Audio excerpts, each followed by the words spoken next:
Hello, all Antiochian men. This is Bryce Kirk coming at you with another interview for our YouTube channel.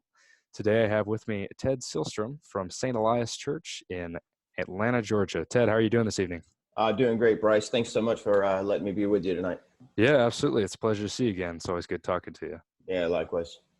So first question for you. Tell us a little bit about yourself, your journey to Orthodoxy. All right, so yeah, my name is Ted Siljestrom. About 45 years old here, St. Elias Parish here in Atlanta, Georgia. I am married with Vanessa, and I have two lovely little children that are 11 and 8, Reese and Haley. And a journey to Orthodoxy, it's really through my wife. She brought me through Orthodoxy. I did not grow up with the church. In fact, I've lived without the church for 40 some years. And, I tell people all the time, I can't believe it took me 40 years to find Christ. But at the same time, I'm so glad it only took me 40 years to find Christ. So, these are blessings at the same time. Having lived without him, I know what life is like without him. So I know the difference. So not for instance, I know we use the term cradle Orthodox a lot of times, and converts. I always feel like I'm beyond a convert. I wasn't even converted from anything else, really. I was born and raised in Sweden, and actually migrated here to the United States in 1985. So I was born in the Lutheran Church, and thanks to my grandfather, I was baptized. He kind of demanded that. And I've always known my whole entire life, even though I have never been brought up through the teachings of the church, felt a protection, none like any other, and knowing and feeling a spiritual connection always with the Father. So it's something that has always been dear to me. I just, never knew really what to do with it. But when I started when my children were born, out of all the things that I'd wake up in the middle of the night in a cold sweat was that, how am I going to get my kids baptized? How is this going to happen? They have to be like, I couldn't figure out any other way. They, got to be baptized.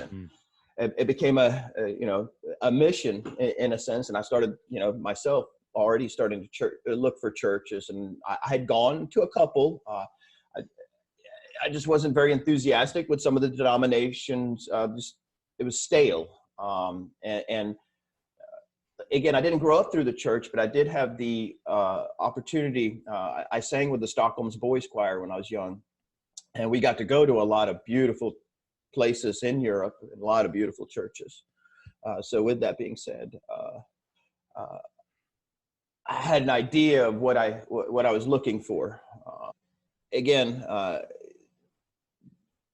not knowing anything from the church, of the church, but then coming and seeing a divine liturgy, it was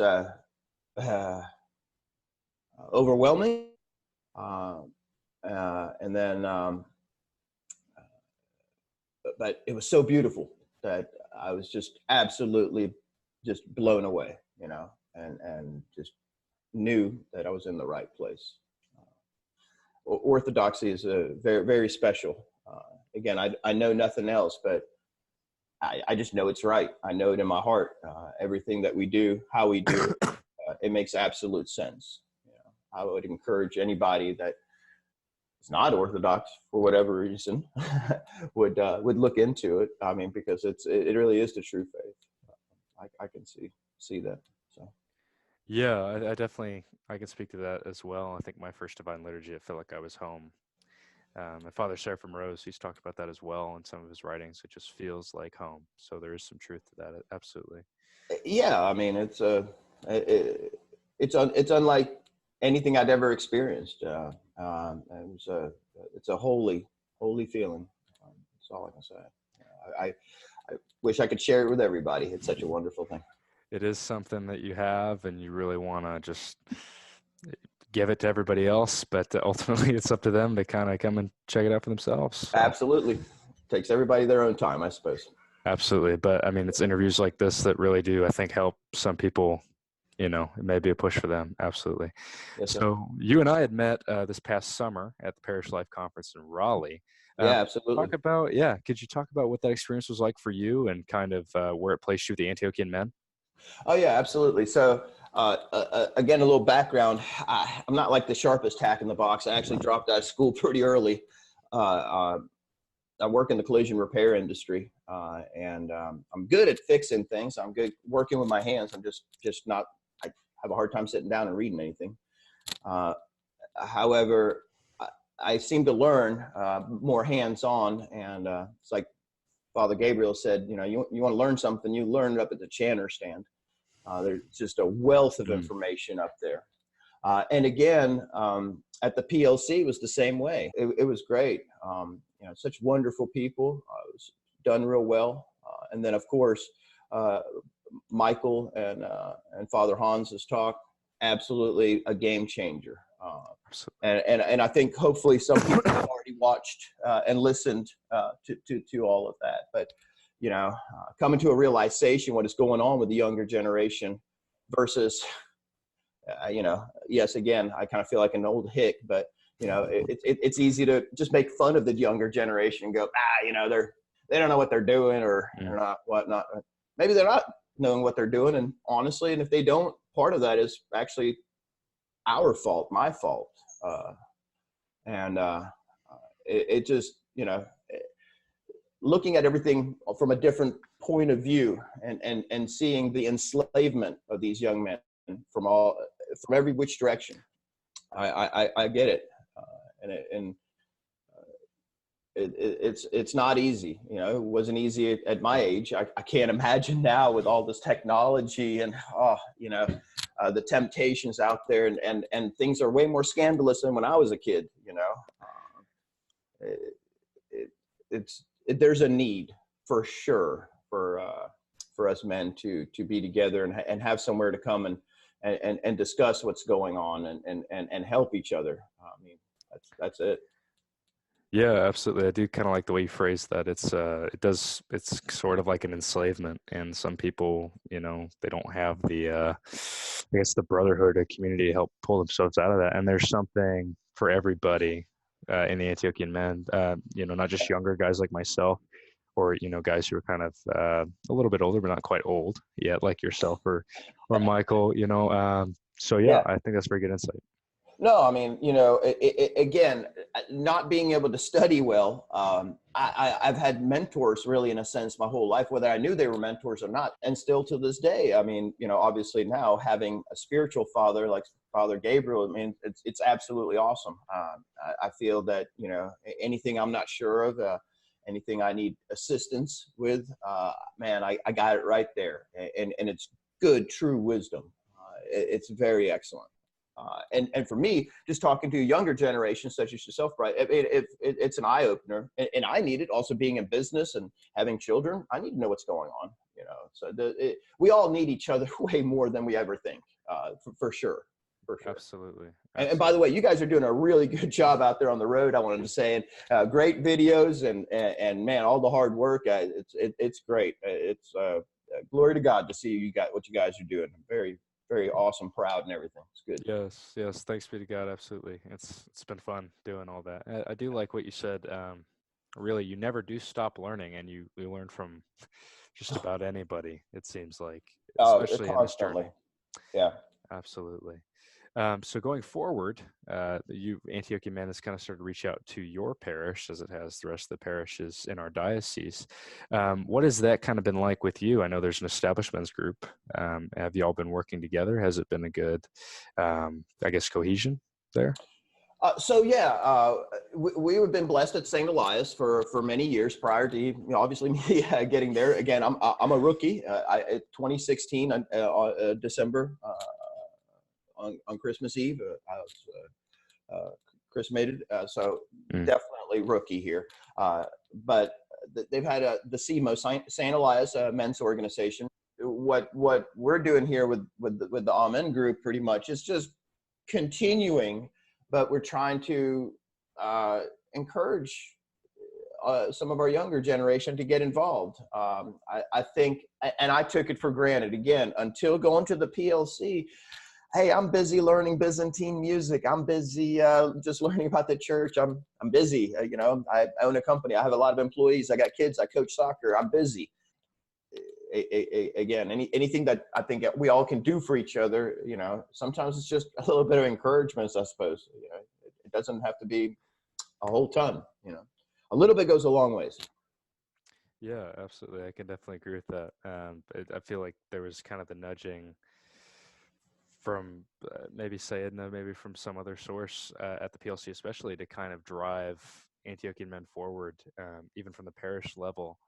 So yourself, you've been thrown into that kind of leadership position, baby steps, Yeah, well, what you guys have, say Edna and picking with Michael and yourself, you're really organically taking something here, which is really wonderful, and it has taken roots totally on its own. Obviously there's not a manual for this, and again, some of the churches already have men's organizations. This is just a mere, integration, not necessarily integration, but it's just more ways to put it all together, in different ways. I know some of us men at our church, we'd like to see, for instance, a little bit more of a Bible study, and we're about to put together something here starting so that maybe try to even attract some people to come a little bit more to Vespers, but put something on a Saturday afternoon before Vespers. And I know a lot of us we're craving it. Orthodoxy is wonderful in the depth of its knowledge, of the wisdom in Orthodoxy. I mean, it's never ending, and it I don't know. It just seems like it's mind blowing almost all the time. The little things that the little hidden treasures that you get given, there was a really good article that a couple months ago from Father John Oliver. He wrote in the Word magazine, which I love reading that too, about the rhythms and the cycles of the Orthodox Church on a daily to a weekly, a monthly, and a yearly basis. Because we all go through these cycles. So does Mother Earth and everything else. One thing I love about Orthodoxy, all these unexplained things that I can't explain. Well, they're explained pretty well in there. Yeah, that's definitely a reality that we come across in our faith. Yeah, a lot of knowledge, and these priests we have, and thanks to Sayedna, I mean, these guys are full of good stuff. I mean, I encourage everybody to come to the fall retreat, for instance. These guys open their mouth and start talking. I mean, it's like, wow, couldn't even have thought of looking at it that way. But that's not my job to sit around and think about, to look at it that way. My job is to do good in the community. But hearing the wisdom trickled down from the heavens this way, this is how you get it. You want it other than just in the book. It's a great way to come to the retreats and learn hands-on with the workshops that there are. It's really great. Yeah, absolutely. When I was a Protestant, a term that a lot of people like to use was you're pouring out, or you're being poured into. And I think events like the fall retreat, which is coming up, or will have passed by the time we post this interview, those are opportunities for you to pour out as well as get poured into, in a sense. You acquire more knowledge, you acquire more, I guess, not necessarily spirituality, but there's a peace about it, it seems like.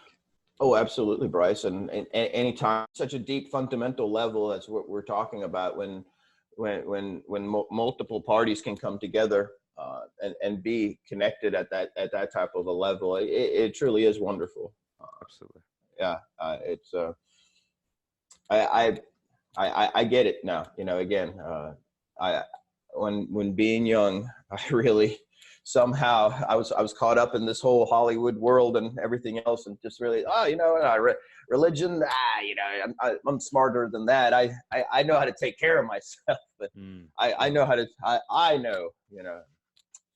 So God knows, and I'm glad to be now in His presence. And, again, I'm glad with what you guys are doing with this organization. I hope there's somehow that I can help, and I know you guys are helping me. You're giving me life to think about this in a different way. This right here helps me, be a heck of a lot more well-rounded, obviously, all the way around. So it's wonderful. Yeah, it's nice to have your contributions as well, which I thank you for, especially in the group me. After I first got you involved, that's been fantastic, and you're also helping out with your family too, which is kind of where everything starts. Coaching your Yeah. daughter, all that stuff. That's a huge part of manhood, and it's a huge part of, I think, what the Antiochian men are trying to accomplish. Well, it is, and we are family. You and I are brothers. So we have a heavenly Father. We have a mother that holds us, in the church, and we have to love each other. The hardest thing I fight with as being a Christian is to love everybody. That's hard. It's a tall order. There are a lot of those. Gnashing their teeth at you, and so on and so forth. But I know I'm supposed to love them and love them more than anything. But nobody said that being a good Christian is easy. So yeah, it is part of the struggle of life. Yes, sir.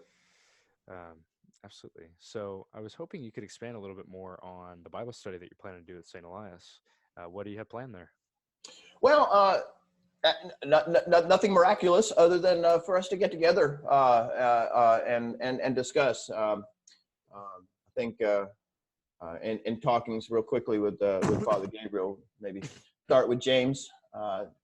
Good chapters. It's a good book to get started with. Short and sweet and wonderful.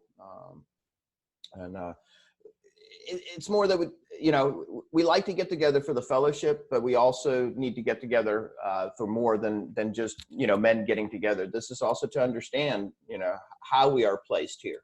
We're all trying to be good men and be good men towards our families. Well, how do we do that?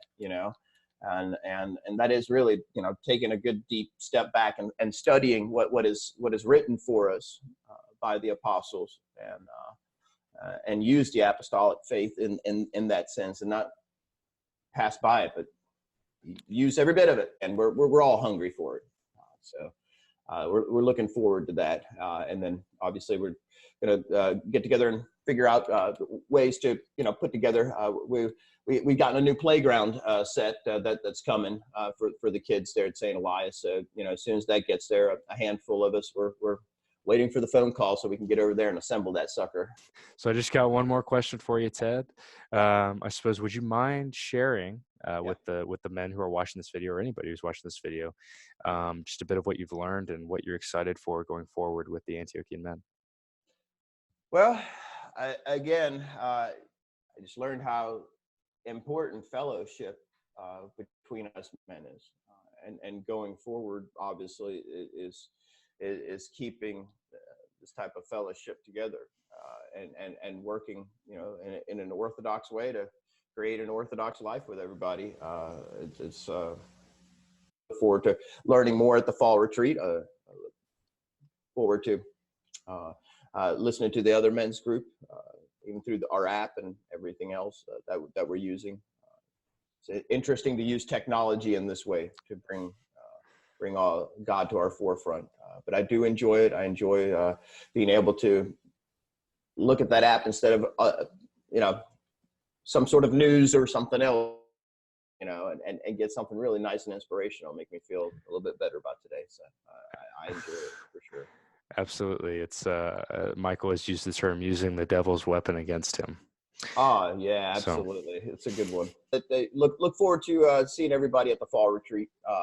Look forward to seeing you, and getting to know everybody a lot more, and working forward in the future. So it's going to be great. Absolutely. I'm looking forward to seeing you again as well. It's always a good time with the Swedish connection there. Yeah, so that's right. Well, once again, I'm Bryce Kirk. Thank you for watching the video today.